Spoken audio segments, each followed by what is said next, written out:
Olá galera, tudo bem, certo? Beleza? Hoje estou aqui com o GTA Sanders. Hoje vou ensinar vocês a pegar uma amiga. Primeiro, tu tem que sair da sua casa, claro. Tu vai precisar do código. Se vocês não zerou o GTA ainda, tu vai precisar do código RIPAZA, que eu vou deixar na descrição aí pra quem não zerou, né?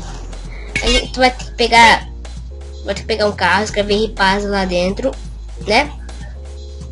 E vir no mapa e marcar bem aqui, ó, bem aqui, pertinho dessa ponte aqui. Tu marca aqui, ó. Bem aqui, ó. Tu marca bem aqui, galera. Bem aqui, ó.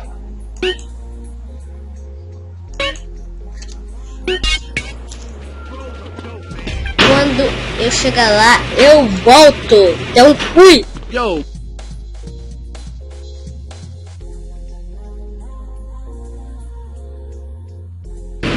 Galera, voltei aqui, ó.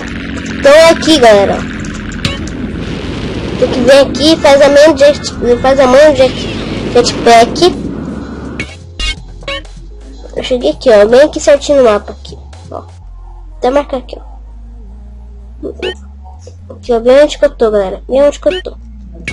Vocês já sabem agora. Aí tu faz a mão de jetpack, aí sobe aqui nesse prédio aqui, ó. Aí no final daí vai ter a... Que merda, mano, ai. Ele tá caindo lá, foi falha.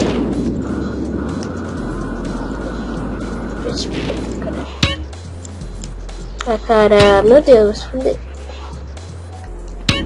Deixa eu me ligar. Parece que subiu o stream pela bazuca, tá? Então pega. Peguei. Deixa eu ver no replay.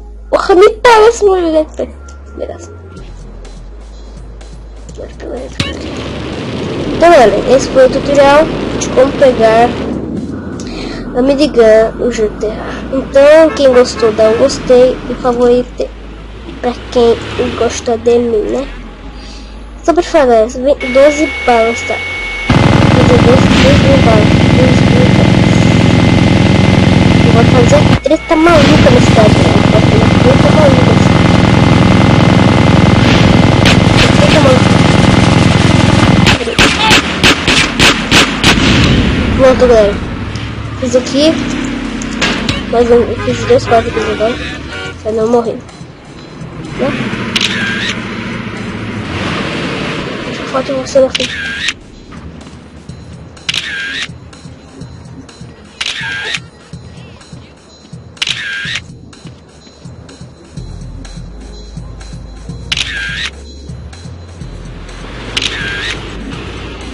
Pronto, galera. Quem gostou, dá um gostei, favorite e tchau!